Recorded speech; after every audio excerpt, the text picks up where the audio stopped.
விஜயபாஸ்கர் தான் மாட்டிக்கிட்டே ஏசியா மாமி விரிச்ச வலையில மாட்டிக்கிங்க. அரசியல் வியாதியா தம்பி, எனக்கு உண்மையில தெரியல. அப்போ உங்களுக்கெல்லாம் கருத்து சித்தாந்தம். எங்க அம்மா இவங்க எல்லாம் இப்படி பேசுவாங்க தெரியுமா? பட்ட செயலராக்கிய அம்மா, மாவட்ட செயலராக்கிய அம்மா, எம்எல்ஏ ஆக்கிய அம்மா, மந்திரி ஆக்கிய அதான் ஆக்கிட்டாங்களடா. பாயிண்ட்டுக்கு வாங்க சட்டமன்றத்தில்.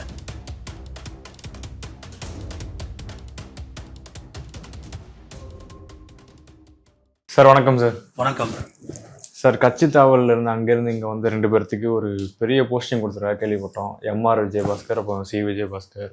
அதை பார்த்தீங்களா? அதை பற்றி உங்களோட கருத்து என்ன? சி விஜயபாஸ்கர் புதுக்கோட்டை மாவட்ட அமைப்பு செயலாளர் தம்பி. ஓகே, அது ஒன்றும் பெரிய போஸ்டிங்லாம் கிடையாது. மாவட்ட செயலாளர் துணை அந்த தான் லிங்க் பெருசாக இருந்திருக்கணும். ஓகே, பட் அதெல்லாம் கொடுக்க மாட்டாங்க. ஆக்சுவலாக கையில் காலை விழுந்து வாங்கியிருக்காங்க 2 பேரும். புதுசாக போனால் யாருக்கும் போஸ்டிங் போடல அவங்க தாவேக்கால. அடுத்தது எம்ஆர் விஜயபாஸ்கர் கரூர் மாவட்ட அமைப்பு செயலாளராகவும் தேவேகா துணை பொதுச் செயலாளராகவும் முன்னாள் அமைச்சர் எம்ஆர் விஜயபாஸ்கர். இது போஸ்டிங். எவ்வளோ கொடுத்துருப்பாங்க நினைக்கிறீங்க? அதை நான் சொல்லவே முடியாது, எக்கச்சக்கமாக போயிருக்கும். ரெண்டாவது இது எம்ஆர் விஜயபாஸ்கர் செங்கோட்டையனோட நேரடி லிங்கில் உள்ள வந்தது. சி விஜயபாஸ்கர் தான் மாட்டிக்கிட்டே ஏசியா மாமி விரிச்ச வலையில் மாட்டிக்கிங்க போனது. எனக்கு ஏன்னா ஒரு விஷயம், அரசியல் வியாதியா தம்பி, எனக்கு உண்மையில தெரியல. மேபி எப்படின்னா ஜெயிச்சிட்டான்னு அந்த பக்கம் இல்லை. அப்போ கேட்குறேன் ஒன்றுமே இல்லை. அப்போ உங்களுக்கெல்லாம் கருத்து சித்தாந்தம். எங்கள் அம்மா இவங்க எல்லாம் இப்படி பேசுவாங்க தெரியுமா? பட்ட செயலராக்கிய அம்மா, மாவட்ட செயலராக்கிய அம்மா, எம்எல்ஏ ஆக்கிய அம்மா, மந்திரி ஆக்கிய அதான் ஆக்கிட்டாங்களடா. பாயிண்ட்டுக்கு வாங்க சட்டமன்றத்தில். இப்படி பேசுவாங்க தம்பி, இப்படியே போடுவாங்க தம்பி. சசிகலாட்ட இப்படியே காலில் போடுவாங்க. ஆனால் நீ என்ன பிரச்சனை உங்களுக்கு? எனக்கு புரியலை. என்ன பிரச்சனை? தோற்று போச்சு, உண்மைதான். டிஎம்கே தோற்று போச்சு. அந்த டிஎம்கே யாருமே போடுறது தம்பி. ஆமாம் சார். இதுக்கு முன்னாடியும் ஏடிஎம்கே டிஎம்கே இருக்கும் போது தோக்கும் போது இந்த அளவுக்குலாம் யாரும் மாறினது இல்லை சார். இதுதான் சொல்கிறேன் தம்பி. அப்புறப்பட்டா எல்லாம் ஓடி போகிறாங்க தம்பி, அங்கிட்ட இருக்கிட்டான். இப்போ ஓடி போய் நீ போஸ்ட் வாங்கி இப்போ என்ன பண்ண போகிற?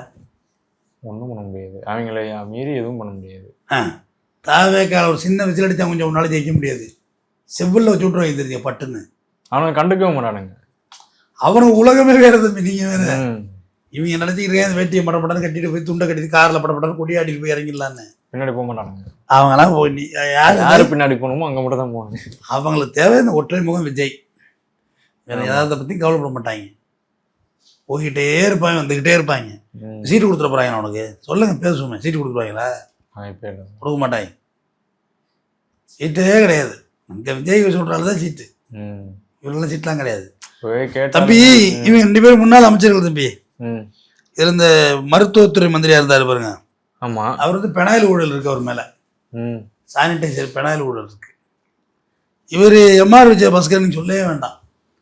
ஒரு டாக்குமெண்ட்டை தொலைஞ்சு போச்சுன்னு சொல்லி வெள்ளிவாக்கம் இன்ஸ்பெக்டர்கிட்ட போலியா சர்டிஃபிகேட் வாங்கி அந்த டாக்குமெண்ட் ரிஜிஸ்டர் பண்ணுற என்டிசி வாங்கி நான் ட்ரேசபிள் சர்டிஃபிகேட் வாங்கி கேஸே ஒரு முறை ஓடி ஒடிஞ்சார் அரெஸ்ட் பண்ணிட்டு வந்தாங்க. இவங்கெல்லாம் தூய சக்தி. வாஷிங் மிஷின் போயிட்டு வந்துட்டாங்க. இப்போ எப்படின்னா டிஎம்கே எம்எல்ஏஸை வேலை பேசுகிறாங்கன்னு சொல்லிட்டு ஒரு கேஸ் போட்டாங்கல்ல சார்? ஆமாம். ஸோ அந்த மாதிரி ஏன் தேவைக்கு அதை பண்ணிடக்கூடாது ஏடிஎம்கே எம்எல்ஏஸ் கிட்ட? அதுதான் எடப்பாடி கதறி தானே பார்க்குறாரு. எங்கள் மேலே வேலைக்கு வாங்கி போடுறாங்கன்னு. சிவி சண்முகத்தை டீல விட்டுக்குது. எல்லாமே பழனிசாமியோட தலைமை பண்பு இல்லாது தான் தம்பி. அப்புறம் ஏன் தம்பி அவனை இவனையும் குறை சொல்லிட்டு? ஆமாம், அவர் நினச்சிருந்தா இழுத்து எல்லாத்தையும் சரி பண்ணிக்கலாம் தம்பி. சிம்பிளாக சரி பண்ணலாம். ஒரு வாரத்தை போகும். சாரும் சரி பண்ணிக்கலாம். சசிகலாவை ஒழட்டி விட்ட பிறகு நீங்களாம் பதவி சுகம் அடைஞ்சவங்க இவங்க. ஆமாம். சி விஜயபாஸ்கர் கம்யூனிட்டி தெரியும் தானே? சசிகலா அம்மா கம்யூனிட்டி எல்லாம் ஒன்று தான். ஆனால் அவங்களே ஒழட்டி விட்டு இவங்கெல்லாம் பதவி சுகத்தில் வாழ்ந்தவங்க ஜாலியாக. இப்போ இவங்க தாவேக்காக்கு நல்லது நினச்சிருக்கீங்களா? வாய்ப்பே இல்லை சார் தம்பி. இவங்க எப்படி வேணுமோ துரோகம் பண்ணிட்டு கொட்டிட்டு போடுவாங்க தம்பி. இப்போ நான் தாவேக்காக்கு பெருசாக ஃபேவரிசம்லாம் பிடிக்காது. எனக்கு ரொம்ப பிடிக்கிறது இல்லை அந்த கட்சியெல்லாம். வெளிப்படையாக சொல்லுவோமே. அவங்களுக்கு இந்த அளவுக்குலாம் துரோகம் பண்ணல நான் ஆரம்பிக்கவே இல்லை.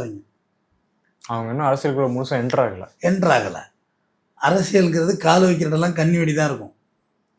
கட்சியில் இருப்பான், நாளைக்கு பார்த்தா ஆப்போசிட்டில் உட்காந்துருப்பாங்க. அந்த மாதிரி இந்த கட்சியில் இருந்துட்டு அடுத்த கட்சிக்கு ஒர்க் பண்ணிட்டு இருப்பான் வழியே தெரியாமல். ஆதவர்ஜினா மாதிரி. ஆதவர்ஜினா மாதிரி லைட்டு இவ்வளோ பிராங்க அடித்தா எப்படி தம்பி? உண்மை தானே சார்? அவர் எந்த கட்சிக்கு ஒர்க் பண்ணல. அவர் வந்து கிளீனிங் அமைச்சர் தான், எல்லாத்தையும் க்ளீன் கிளீனிங் அமைச்சர். ஆமாம் சார், இது சட்டமன்றத்தில் போயிட்டு எங்கள் மாமா கிட்ட தான் காசு வாங்கினீங்க அப்படின்றாங்க. அதெல்லாம் பார்த்துருப்பீங்கன்னு நினைக்கிறேன் நீங்கள். சட்டமன்றம் ஞாபகம் வந்துச்சு. அன்புமணி ராமதாஸ் மருமகள் சௌமியா அன்புமணி, அப்பா சரியான விளக்கம் கொடுத்தாங்க. Beautiful speech. ஆமாம், நான் ரொம்ப நாளைக்கு பிறகு ரொம்ப அழகாக அவங்க நிறைய எலெக்ஷன் ஒர்க்கிங்லாம் பார்த்துருக்கேன், பேசுவாங்க. இது வந்து அவ்வளோ அழகான ஒரு ஸ்பீச்சுங்க இந்த பட்ஜெட்டில். ஆமாம், விவசாயி 100 அடி பள்ளத்தில் நடக்கிறா, நீங்கள் 50 அடிக்கு தான் கயிறு போட்டிருக்கீங்க. செமல்ல நல்லா பேசுனாங்க. அப்புறம் பிரேம கேப்டனோட ஒய்ஃபும் கொஞ்சம் நல்லா பேசுனாங்க. கேப்டன் ஒய்ஃபும் கலக்கிட்டாங்க. அவங்க ஏற்கனவே கூட அந்த ரோலில் இருந்தவங்க தானே. இவங்க வந்து ஆனால் இதுக்கு முன்னாடி ரொம்ப நாளாக இந்த மாதிரி பேசாமல் இருந்தாங்க. இதில் அழகாக பேசிட்டாங்க, ரொம்ப கலக்கி எடுத்துட்டாங்க. ஏதோ அவரோட ஸ்பீச்சு பார்த்தேன், ரொம்ப நாளைக்கு பிறகு ரைஸ் பார்த்தேன். ஆமாம், ஊழல்னு சொல்றது பொதுக்கூட்டத்தில் பேசலாம், ஆனால் சட்டமன்றத்தில் வந்த பிறகு அப்படி பேசக்கூடாது தம்பி. மாண்பு அமைச்சர் அவர்களே, என்னோட சின்ன பையனாக இருந்தாலும் நல்லா விளக்கம் பேசுறீங்க. ஆனால் பொது மேடையில் தான் ஊழலை பற்றி பேசணும், சட்டமன்றத்தில் பேப்பர்ஸ் எடுத்து வந்து பேசணும். அது முதலமைச்சர் ஒரு போடு போட்டாங்க பார்த்தீங்கன்னா இல்லைக்கா, மீம்ஸில் நம்ம இல்லைப்பா, மீம்ஸில் என்னன்னா முன்ன பின்ன பேப்பர் படிக்கிறதுல பொழுதுக்கு அப்படின்னாரு. நீயே பேப்பரை முன்னே தான் படிக்கிற. ஆமாம் சார், அது சரியாக மீமிட்டில் ஆச்சு. இப்போ தான் எல்லா அமைச்சரும் ஃபார்முக்கு வராங்க, எல்லாம் பேக் ஃபார்ம் ஆகி கொஞ்சம் கொஞ்சமாக சூடு பிடிக்க ஆரம்பிச்சுட்டு. இல்லை அந்த க்ளீனாக அந்த வேர்டு பண்ணும் பாருங்க. எனக்கு தெரிஞ்சு மீம்ஸ் கிரியேட்டர்லாம் யாருங்க அவங்கெல்லாம், எங்கெங்க இருக்காங்க அவங்கெல்லாம்? நம்மள மாதிரி உட்காந்துருக்கவங்க தான் சார். இல்லைப்பா, அது பயங்கரமாக நாலேஜிட்டிக்கா பேசுகிறாங்கப்பா. யோசிக்க முடியாதெல்லாம் அவங்க கிரியேட் பண்ணி போட்டுடுறாங்க. இந்த 2 விஜயபாஸ்கர் அவர்களையுமே வந்து ஒரு செங்கோட்டையன் தான் அழைச்சிட்டு போனது.